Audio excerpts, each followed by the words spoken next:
Et voilà que ils sont tous là, assemblés. Et le Saint-Esprit, l'Esprit de Dieu se meut au-dessus. Tous ces Juifs rassemblés, tous ces Juifs rassemblés dans cette même pièce, dans un même lieu, un même endroit. Vous savez qu'ils étaient tous dans un makom. Et vous savez que le makom, c'est un des noms de Dieu. C'est un des noms de Dieu. On nous dit que Dieu a 70 noms, et puis d'autres disent qu'il en a beaucoup plus que ça. Oui, oui. En tout cas, il en a une quantité absolument éternelle. Mais un de ces noms, c'est le makom. Et ils sont dans un makom qui, la totalité de ce que Dieu voit en tant que Dieu, c'est-à-dire la totalité de tous ceux qui seront sauvés, baptisés. C'est pourquoi ils sont les représentants, écoutez-moi, ils sont comme la semence divine dans un endroit précis qui rassemble toute l'humanité en eux, et c'est pourquoi c'est eux-mêmes qui vont partir annoncer l'évangile. Mais oui.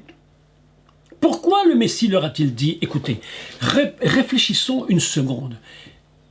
Réfléchissons une seconde. Pourquoi le Messie leur a-t-il dit, allez à Jérusalem? Pourquoi pas aller ailleurs? Parce que Jérusalem, c'est le centre même du spirituel d'Israël. C'est le cœur d'Israël. Allez à Jérusalem. C'est pourquoi aujourd'hui, vous voyez une telle rage contre Israël. Parce que c'est le lieu où l'Esprit est descendu. Et aujourd'hui, ce Jérusalem est haï des nations. La Bible nous enseigne que Jérusalem est une pierre pesante. Pourquoi est-ce que c'est une pierre pesante? Celui qui va foncer contre la pierre se cassera dessus. Celui qui dira, moi je fais attention, j'aime pas Israël, mais je ne vais pas foncer. La Bible nous dit, la pierre l'écrasera de toute évidence. C'est Jérusalem. Allez à Jérusalem et attendez tous ensemble. Et la Bible nous dit, ils allèrent tous à Jérusalem dans la chambre haute où ils avaient l'habitude. Moi, écoutez chaque mot, je vous l'ai dit, je vous répète milliards de fois le même. Mais ne m'en veuillez pas, mais lisez chaque demi-mot, chaque quart de mot. C'est là où ils avaient l'habitude. Ils se sont rassemblés, les 120, dans le makom, comme si c'était une semence unie. Et au-dessus de cette, j'allais dire, l'expression est un peu énorme, mais comme un œuf, vous savez, l'œuf, qui contient à l'intérieur l'embryon qui donnera le poussin ou l'oiseau. Eh bien, surtout s'enfermer dans un lieu, et sur ce lieu makom, qui est lui-même le nom de Dieu, de la nature divine. Là, l'Esprit est en train de couver cet œuf, si je puis dire. Vous voyez, l'expression est un peu forte, mais c'est pour que vous compreniez un peu. Et il va couvrir ce makom jusqu'au moment... Oui, et pour couvrir ce makom, vous savez, il faut un certain nombre de jours pour qu'un œuf puisse éclore. Un poussin, 21 jours. N'est-ce pas? Le monde, pour Dieu, pour le couver, il faut 10 jours. C'est un système spécial divin. 10 jours. Il va rester 10 jours. Et vous savez, c'est extraordinaire parce que l'image est absolument géniale. Géniale d'image.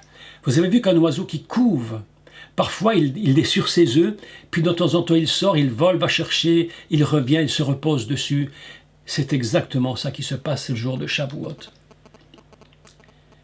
La loi, mes amis, ils sont là dans le makom, dans le nom divin, avec la loi. Mais cette loi n'a pas encore pris vie. Et il va falloir que cette parole, que cette Torah, que ces mitzvot prennent vie en eux, et qu'elles deviennent non plus des mots, mais une essence divine vivante. Parce que sinon, la loi est une loi, la loi de la mort. Mais lorsque l'Esprit la remplit, elle devient la loi de vie. Dieu dit, attendez 10 jours. Ce 10e jour-là, Dieu va faire quelque chose. Il va mettre en place tout le système dont Jean-Marie nous a parlé tout à l'heure, en quelques mots, mais tellement vrai. Les noms différents de cette fête. dont un des noms est prémisse. Un autre nom, c'est la fête de la moisson. Dieu couvre pour donner une moisson. Vous vous souvenez de ce que je vous ai expliqué l'autre jour dans mon dernier cours, où j'avais dit que la semence était égale, la valeur du mot semence était égale au mot lumière de Dieu. Vous vous souvenez? Or Elohim, les deux mots ont le même poids. Semence, lumière de Dieu. Dieu couvre la semence, il couvre l'œuf. Et au moment où ça va éclater, il va libérer de la lumière divine. La Shavuot, c'est pas seulement ce qu'on croit, mais c'est au-delà de ce qu'on croit. C'est une libération de la lumière divine. Ça casse, ça brise, non pas de l'extérieur, de l'intérieur, et un bouillonnement, et tout est en train de grandir à l'intérieur, tout grandit à l'intérieur. Il y a quelque chose qui manque à l'intérieur. Pourtant, il manquait quelque chose. Écoutez bien, écoutez-moi maintenant. Je vous donne les secrets de la parole. Vous vous souvenez que Judas s'était suicidé. Ils étaient donc dans la matrice divine, les 120 dans le Macom, et il en manquait un. Alors l'apôtre Pierre a une révélation absolument extraordinaire. Et il dit, selon qu'il est écrit, que quelqu'un d'autre prenne sa place, je ne rentre pas dans tout le détail, parce que nous ne pouvons pas attendre ce que le Père a promis sans que nous soyons au complet. Il faut donc que l'intérieur du Macom soit complètement complet. Et ils vont tirer au sort, le tombe sur Matthias. À ce moment-là, ils sont 12, les apôtres. Plus tous les autres forment les 120, mes amis. Et c'est à ce moment-là que Dieu dit, j'ai choisi ce jour. Parce que pour mon peuple d'Israël, moi j'ai dit c'est la fête des moissons, parce que dans la tête de Dieu, dans la pensée divine, c'est le jour où on va pouvoir sortir pour annoncer la parole et récupérer la moisson pour la ramener dans le projet originel de Dieu. Mais pour les Juifs, eux, ils ont inventé un système très intelligent d'ailleurs. C'est le don de la Torah. Il dit c'est le jour où Dieu a donné sa Torah. Dieu dit, il n'y a pas de problème. Si tu considères que c'est ce jour où je donne le don de la Torah, il n'y a pas de problème. C'est ok. Je vais donc choisir ce jour pour que le jour du don de la Torah, de faire venir la vie dans la parole, il faut que la vie descende dans la parole qui n'a pas encore pris vie véritablement. Parce que tu fais tous tes efforts mais tu n'y arrives pas. Mais le jour où l'Esprit va rentrer en toi, et où la Torah va prendre vie, alors là, quelque chose va se produire, mes amis. Quelque chose va se produire. Et alors à ce moment-là, ce qui était un désert, parce que vous savez, mes amis, c'est terrible à dire, peut-être certains le comprendront très mal, mais la Torah sans l'esprit, c'est une bénédiction, mais en même temps c'est un désert. Parce que tu essayes et tu essayes et tu essayes. Et pourtant, tu arrives à un certain niveau. Les rabbins nous enseignent une chose formidable. Ils disent qu'il y a 10 niveaux pour atteindre ce qu'on appelle le Keter. C'est-à-dire la couronne la plus élevée de la dimension divine. Alors, ils sont en train de se battre pour monter au Keter. Mais lorsqu'il arrive au 8e niveau, qui est quasiment impossible à un humain, ils se disent encore un effort, on y arrive. Et jamais ils n'y arrivent. Un jour, un élève disait à son rabbin, son maître de Torah, qui lui dit, maître rabbin, vraiment, t'es un homme formidable, toi. T'as sûrement atteint le 10e niveau pour nous parler comme tu nous parles. Et le rabbin regardait son élève et lui a dit, mon pauvre garçon, j'ai même pas atteint le premier échelon. Je suis nulle part. Pour atteindre le 10e, mes amis, tout seul, c'est un désert. Tu peux chercher la Torah toute ta vie, être dans un désert. Complètement dans un désert. C'est pourquoi il est écrit dans Ésaïe 32, 15. Oh, et lisons Ésaïe 32, 15. Lisons-le. Ésaïe 32, 15.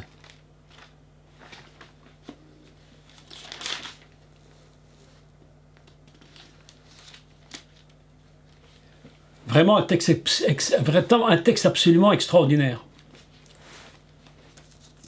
C'est intéressant d'expliquer la Pentecôte sous ce jour-là, parce que nous avons une autre idée de la grandeur de ce que représente cette fête. Écoutez ce texte absolument magnifique. On est en train de parler de tout ce qui est abandonné en Israël. L'Israël est dans un état de perdition totale. Et lisons à partir de 15. Donc tout est dans un problème. Jérusalem, Israël est dans un problème terrible, c'est la catastrophe. Jusqu'à ce que l'esprit, écoutez bien, jusqu'à ce que le Ruach, l'esprit, soit répandu d'en haut sur nous. Un texte, hein? Ça c'est un texte. Et que le désert se change en verger. Et que le verger soit considéré comme une forêt. Ça c'est Shavuot. Mes amis, écoutez-moi. Tous ceux qui disent, moi je sais la Pentecôte, je suis baptisé du Saint-Esprit, tralala, tralala, et tout ce qu'on peut imaginer en plus, et tout ce qu'on dit, si ton désert n'est pas devenu un verger, et si ton verger n'est pas devenu une forêt, ta Pentecôte ne te sert à rien. Elle ne te sert qu'à te glousser, elle ne te sert qu'à te chatouiller les ménages, mais elle ne te sert à rien. Il est plus que temps aujourd'hui que ceux qui se disent être remplis du Saint-Esprit, que leur désert devienne un verger. Et que le verger plus tard devienne une forêt. Sinon, à quoi nous sert l'Esprit? À quoi nous sert-il de recevoir le Saint-Esprit? Je dis souvent, lorsque je passe dans certains endroits où on peut prêcher, mais arrêtez de toujours vous plaindre. Arrêtez de toujours vous plaindre. Vous êtes toujours en train d'être des assistés perpétuels. Vous êtes toujours en train de faire la quête de la bénédiction. La quête de la bénédiction dans les églises, dans les endroits, chez les gens. Arrêtez, la Bible nous dit, je vous ai tout donné. Qu'est-ce que tu veux de plus si tu as tout? Si moi j'ai tout, qu'est-ce que je peux demander de plus? Rien, puisque j'ai tout. Je vous ai tout donné, ce qui contribue à la vie, ce qui contribue à la piété, ce qui contribue à la foi. Vous avez tout, il ne vous manque rien, dit Paul.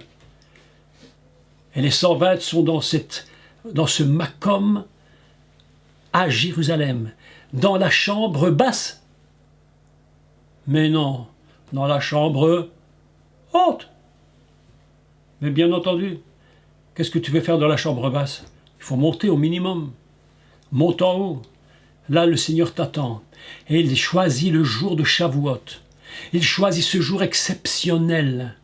Exceptionnel. Le jour où la Torah est donnée à Israël. Et Dieu dit aujourd'hui, la Torah, parce qu'écoutez bien, écoutez ce que je vous dis. Écoutez ceci. Un enseignement rabbinique extraordinaire, intelligent. Ils disent que chaque fois qu'on fait Shavuot, ce n'est pas une nouvelle fois qu'on fait Shavuot. C'est comme si c'était la première.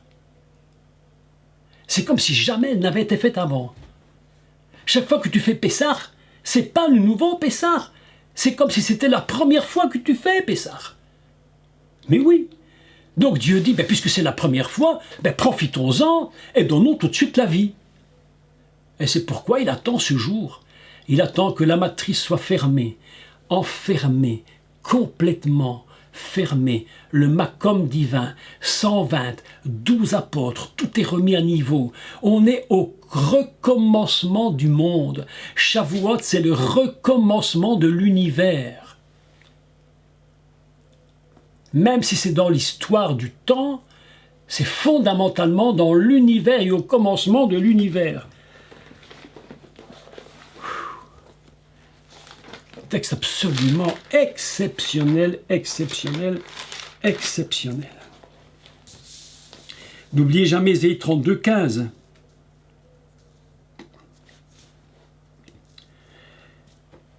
Ézéchiel 39, 20. Ézéchiel 39, 20. Je ne leur cacherai plus ma face. Je crois que c'est cette référence. Je pense. Ézéchiel, on va pas dire de bêtises quand même. Hein. Ézéchiel 39, 20, je crois. Ou 29, je ne sais plus. Je vérifie. Je vérifie. Ah oui, 29. Ézéchiel 39, 29. Et, dit l'Éternel, je ne leur cacherai plus ma face. C'est étrange comme texte. C'est que ce monde ne trouvait pas ça étrange. Jean-Marie, tu ne trouves pas ça étrange? Je ne leur cacherai plus ma face. Mais attends. Irène, tu ne trouves pas ça extraordinaire? Ce qui veut dire que la face était cachée avant. Mais comment tu leur cachais la face puisque tu leur donnais la Torah? Je ne leur cacherai plus ma face, car je répandrai mon esprit sur la maison d'Israël. Dit le Seigneur éternel, sur la maison d'Israël. C'est pourquoi, mes amis, ils étaient 120. 120, ça représente quoi? 12, représente les 12 tribus. C'est une valeur de code, c'est un code de Torah. Je ne me cacherai plus à vous maintenant. Je vais vous révéler réellement qui je suis. Mais comment va-t-il faire pour leur révéler réellement qui il est? Donc la question se trouve là. Ça fait des milliers d'années qu'ils cherchent et ils n'ont toujours pas trouvé. Sauf exception. Mais voilà qu'ils là, ils ne savent pas. Il dit, je me révélerai à eux. Je ne me cacherai plus la face. Je vais me montrer. Alors qu'il avait dit à Moïse. Il avait dit à Moïse qui avait dit, oh, Dieu, s'il te plaît, fais-moi voir ta gloire, fais-moi voir ta face. Dieu dit, non, non, c'est impossible. Tu ne peux pas voir ma face, c'est impossible. Celui qui verra ma face, il mourra. Alors il dit, mais je vais quand même faire quelque chose pour toi. Si tu ne me vois pas de face, tu me verras au moins de dos. Alors il prend Moïse, il le cache dans un creux de rocher et il met sa main sur lui. On appelle ça kapi, qui a produit le mot kippa. Et il dit, couvrir, kippa, kapi, couvrir. Il dit, lorsque je tirerai ma main, c'est-à-dire lorsque j'ôterai la kippa de ta tête, tu me verras de dos.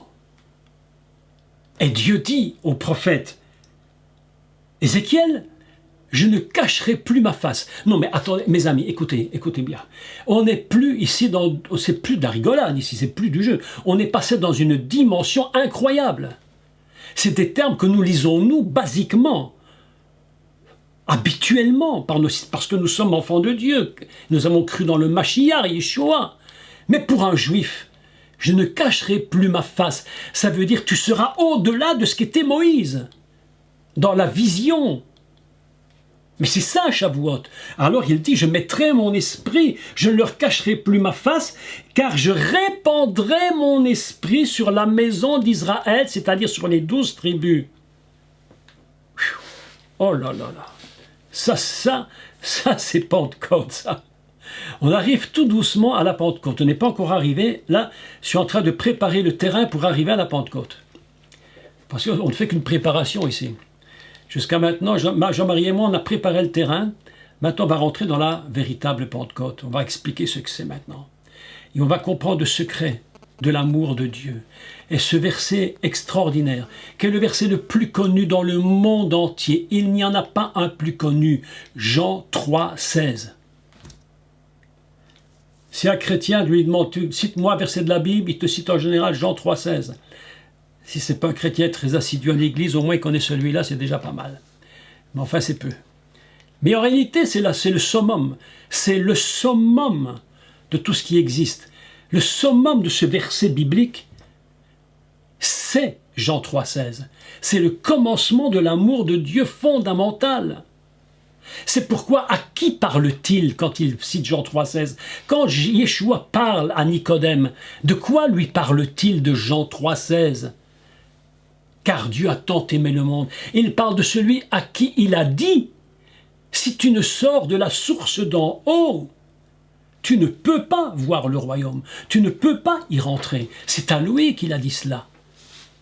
C'est pourquoi la révélation de « Car Dieu a tant aimé le monde, il a donné son Fils unique afin que quiconque croit en lui ne périsse point, mais qu'il ait la vie éternelle », il ne dit pas à n'importe qui, à n'importe quel moment. Il l'a dit à celui qui a dit « Mais personne ne fait les miracles que tu fais s'il ne vient d'en haut ». Vous imaginez le texte. Vous imaginez la grandeur du texte, de la parole dite. Nous, en général, on prend ce texte pour évangéliser, ce qui est exactement vrai. Mais Nicodème, lui, ne cherchait pas à être converti. Nicodème ne cherchait pas à assister à une réunion d'évangélisation en allant voir le Messie. Nicodème, il n'avait pas besoin de ça. Il n'avait pas besoin. Nicodème, qu'est-ce qu'il avait besoin? Il faisait tout. Il faisait constamment comme pharisien et autres. Il était au temple, il y avait les sacrifices. Ses péchés étaient pardonnés chaque année. Il ne cherchait pas à naître de nouveau. Pour lui, c'était pas le problème. Le problème pour lui, c'était mais ces miracles que tu fais là, mais comment les fais-tu? Et Yeshua de lui répondre, si tu ne sors de la source d'en haut, c'est-à-dire si tu ne viens d'en haut, comment tu veux comprendre? Car Dieu a tant aimé le monde, puisque c'est la force, c'est la source fondamentale de ce texte. Vous comprenez ces choses? Elles sont absolument, mais c'est époustouflant. Ces versets, il faut les remettre, les repenser, les retravailler. J'allais dire, il faut les recuisiner pour arriver à comprendre la vérité de ces textes incroyables. Ce n'est pas des paroles d'évangélistes, c'est des paroles messianiques. Les paroles du Messie. Nous les utilisons et nous ne faisons qu'emprunter une réalité messianique. Mais maintenant, venons à autre chose. Maintenant que nous avons parlé de toutes ces petites choses importantes, Joël 2, 28, vous connaissez cela. Après cela, je répandrai mon esprit sur vos filles, ils prophétiseront, ils auront des visions, des songes, vous connaissez le texte. Joël 2, 28 à 29, ben on peut le lire peut-être quand même. On ne peut pas faire la fête de Shavuot sans lire ce texte quand même, parce que alors là, on serait quand même un peu... on va me montrer du doigt quand même, on ne va pas exagérer. Joël chapitre 2, verset 28. Et là, on va comprendre quelque chose d'absolument fantastique. C'est la promesse fondamentale. Attendez ce que le Père a promis. Attendez ce que le Père a promis. Promis par qui? À travers qui? À travers les prophètes. Ésaïe, Jérémie, Daniel, David, Joël et encore bien d'autres. À travers Moïse, à travers tous. Écoutez ce qu'il dit. Après cela, vous entendez, depuis que nous avons commencé ce cours, toujours ces mêmes expressions. Après ces jours, en ces jours, après cela, en ces jours-là, il y a toujours un temps qui vient. Il y a toujours un temps qui est prévu par Dieu pour produire quelque chose. Dieu a un timing. Écoute-moi. Écoutez-moi bien. Dieu a un timing sur ta vie. Un jour, une heure, une fraction de seconde que Dieu a prévu sur ta vie. N'aie jamais peur. N'aie peur de rien. Cette chose va s'accomplir au temps de Dieu. Tu as prié, prié, prié, prié. Mais Dieu te dit, j'ai mis un timing. Quand la petite aiguille va arriver à la seconde où j'ai décidé, tu verras la chose s'accomplir telle que je l'ai dit.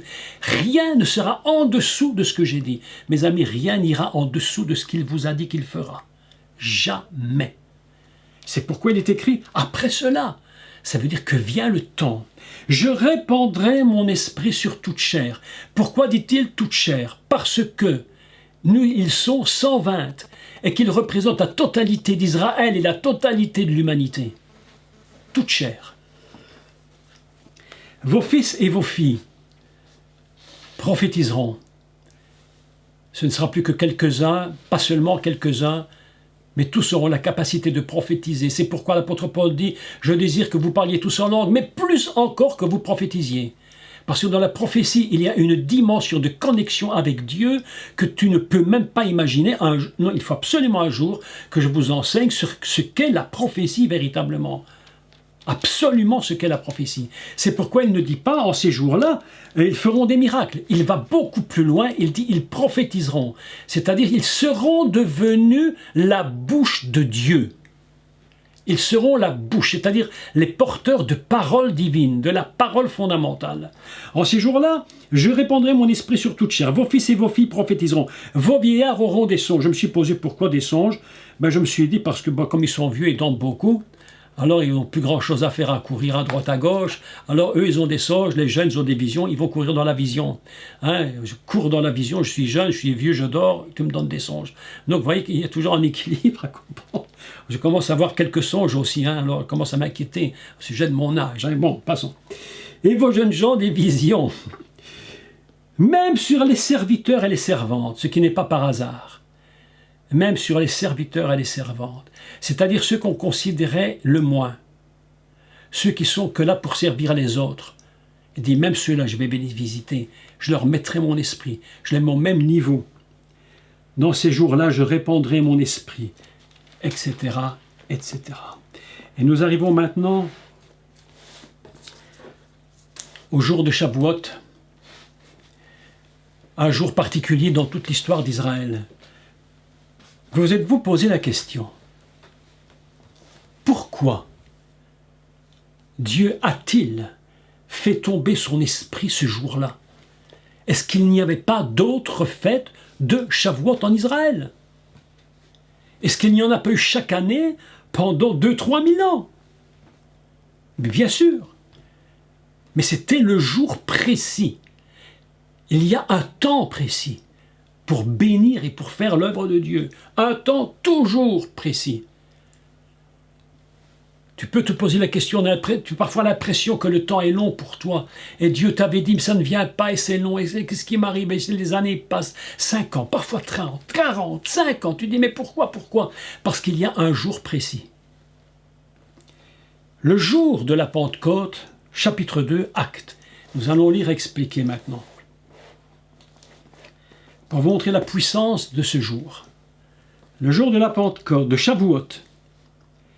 On est donc le 50e jour. Comme nous l'a dit tout à l'heure Jean-Marie très justement, 50 c'est 5 fois 10. C'est l'esprit divin. 10 c'est Dieu, 5 c'est le Hé, c'est la lettre du souffle de Dieu, la lettre qui n'a pas de son, elle n'a de son que si nous lui mettons une voyelle, c'est-à-dire le Hé représente le souffle, c'est comme le H aspiré, hein, vous savez, il n'a pas de son, ce n'est qu'un souffle, multiplié par 10, 50. Le jour de la Pentecôte, de Shavuot, ils étaient tous ensemble dans le même lieu, dans le Makom, dans la matrice fondamentale de l'univers, si je puis dire. Tout à coup, c'est grave, c'est bien ça, tout à coup. Si vous lisez la Bible, vous allez voir qu'il y a beaucoup de tout à coup, soudainement, instantanément, rapidement, tout se fait rapide. Quand Dieu dit c'est le moment, il n'y a pas de temps à perdre. Quand c'est maintenant, c'est maintenant. Dieu ne dit pas, bon, on va attendre un petit peu. Non, c'est maintenant, c'est maintenant. T'es là, t'es là. Le train passe, tu montes. Tu le rates, tu le rates. Et on part, ah oui, c'est comme ça. Tout à coup, il vient du ciel. Du ciel. Il faut lire le texte.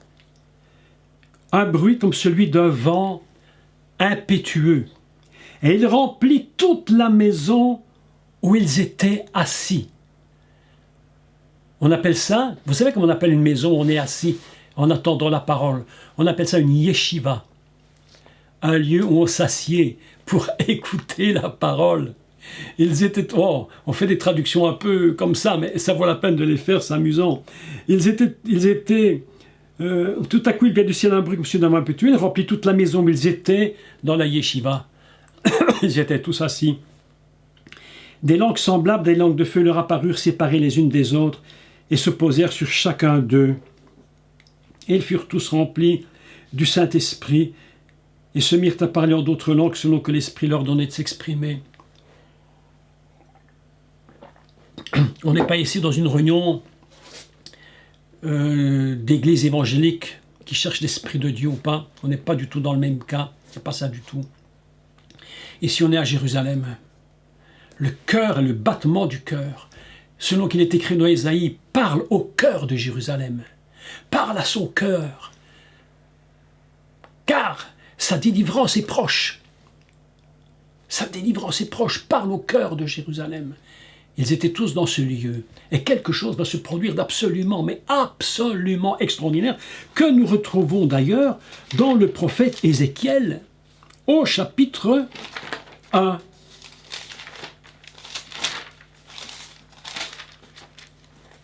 Voilà. Fameux texte. Écoutez ceci, nous allons lire la Pentecôte selon la vision d'Ézéchiel. Nous allons lire Shavuot selon ce que lui en a vu, pour vous montrer que lorsqu'on prophétise, mes amis, on ne prophétise pas selon l'instant, on prophétise selon l'éternité. Vous comprenez? Il n'y a aucune prophétie qui soit selon l'instant. Toute prophétie est une prophétie selon l'éternité. C'est pourquoi Ézéchiel, ce monsieur exceptionnel, est transporté dans un niveau prophétique éternel.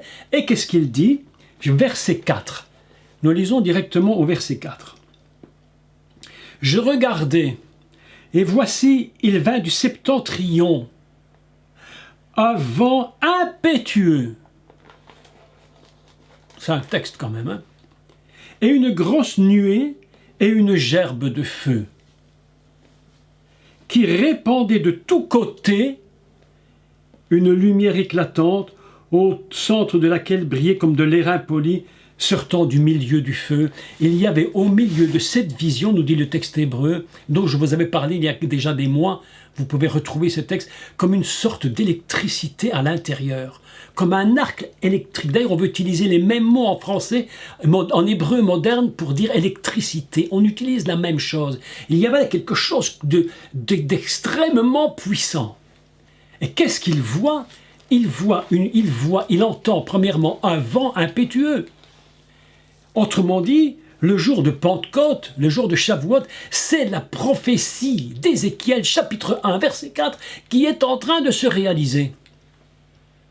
Et il entend un bruit impétueux, c'est un vent incroyable. Et de ce vent, il va sortir une nuée incroyable. Qu'est-ce que la nuée? C'est la gloire. C'est la gloire. Et de cette gloire va sortir un feu qui va éclater, et il va descendre, il va tomber sur chacun des 120 séparément, pour dire en réalité, c'est une totalité indivisible, mais je gère chacun d'entre vous séparément. Je gère chacun d'entre vous séparément. L'esprit qui est sur Christine, sur Simon, sur Marie, sur Irène, sur Mireille, sur tous les autres, il te gère séparément, selon ce que tu es, selon ce que tu as besoin, selon ta foi et selon ce que tu crois, que tu espères totalement recevoir de Dieu. Il te gère, il ne t'oublie pas, il te gère. Et voilà que le feu tombe et que le vent se met à souffler. Et tout à coup, ils sont remplis du Saint-Esprit, et là, il va se produire quelque chose d'absolument extraordinaire. Ils vont se mettre à parler d'autres langues. Mais le but de Dieu, c'est pas de parler d'autres langues. C'est quoi le but de Shavuot? Quel est le but de Shavuot? Si je ne jette pas la pierre du tout à nos anciens grands serviteurs de Dieu qui ont servi dans l'Église, ce qu'on appelle la Pentecôte, je jette pas du tout. On a eu besoin d'eux et ils ont été des serviteurs exceptionnels. Je pense à des hommes comme Smith Wigglesworth et gens exceptionnels. On ne peut rien dire contre ça. Mais quel était le but du parler en langue, du baptême de l'Esprit? Est-ce que vous croyez que le but c'est de parler en langue? Ce n'est pas le but. Je parle de Shavuot, acte 2.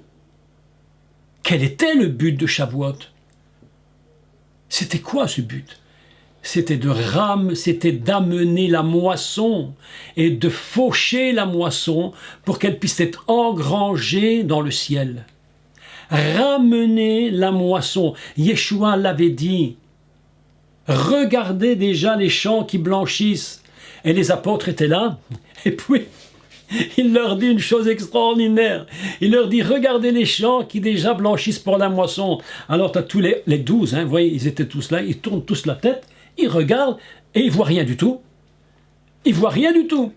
On venait seulement de semer le blé, on venait probablement de semer, il n'y a rien, ils n'avaient rien vu du tout. Ils regardent et ils voient rien. Ils disent, mais qu'est-ce qu'il nous raconte ce Jésus-là? Qu'est-ce qu'il nous raconte ce Yeshua-là? Qu'est-ce qu'il nous dit là? Jésus dit, moi je vois ce que tu ne vois pas. Je vois ce que tu ne vois pas. Et parce que j'ai vu ce que tu ne vois pas, j'ai amené cette Samaritaine. Elle, je l'ai amenée au salut. Et tout son village avec elle. Ceux qu'on ne voulait pas, c'est ceux-là que je vais chercher. C'est quoi Shavuot? C'est quoi cette fête de Pentecôte? Pourquoi le Saint-Esprit? C'est pas pour parler en langue. Le parler en langue, écoutez-moi bien, c'est pas le but. C'est le moyen. Le moyen. Ils se mirent à parler en d'autres langues. Selon que l'Esprit, écoutez bien maintenant, pour bien rajouter à ce que je dis, selon que l'Esprit leur donnait de s'exprimer. C'est-à-dire que, comme je te l'ai dit tantôt, sur chacun, Dieu gère comme il veut. Il ne fait pas la même chose pour tout le monde. Chacun le choix de Dieu sur sa vie. Chacun le choix de Dieu. Oh là, vous me suivez bien, hein? Ils se mettent à parler en langue. Mais qu'est-ce qu'ils font?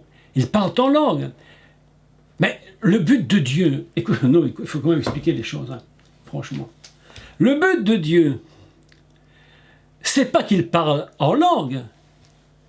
C'est pas qu'il raconte des choses insensées, qu'on ne comprend rien. C'est un autre style de don, c'est autre chose, on parle d'autre chose. Il parle, nous allons lire le texte ensemble. Donc ils se mirent tous à parler en langue, et là à Jérusalem, il y avait tous les gens qui étaient venus pour le pèlerinage. Parce que c'est une fête, comme l'a dit Jean-Marie, c'est une fête de pèlerinage. Dieu attendait qu'ils soient rassemblés dans le pèlerinage. Mais oui, il faut faire éclater la matrice fondamentale à Jérusalem pour que de Jérusalem parte la lumière. Que la lumière éclate et qu'elle aille dans le monde entier. C'est pourquoi chaque fois qu'une matrice est touchée et qu'elle va être touchée par la semence, je vous l'avais dit dans mon cours précédent, il y a une lumière qui se produit. C'est pourquoi le mot semence et le mot or Elohim a la même valeur. Lumière de Dieu et semence, c'est la même valeur. Mais pourquoi parle-t-il en langue? Voilà la grande question. Alors vous me direz, mais pourquoi est-ce qu'il parle en langue? Qu'est-ce que ça pouvait être utile? Je vais vous donner une surprise, la surprise des surprises, que vous n'allez même pas pouvoir, peut-être même pas penser encore. La raison pour laquelle il parle en langue. Et je lis avec vous. Donc au verset 11. Acte 2, 11. Crétois et Arabes. Comment, donc c'est eux qui parlent, comment les entendons-nous parler dans nos langues, et souligné maintenant, des merveilles de Dieu? Première chose qu'on apprend à la Pentecôte. Première chose qu'on apprend, c'est que la Pentecôte, c'est pas parler en langue pour parler en langue. Alors, aucun intérêt, mais pas d'intérêt. Le but, c'est quoi? C'est de parler à tous ceux qui sont rassemblés, même pas, écoutez-moi bien, même pas de repentance. La repentance viendra plus tard. Encore quelques minutes, et ça va venir.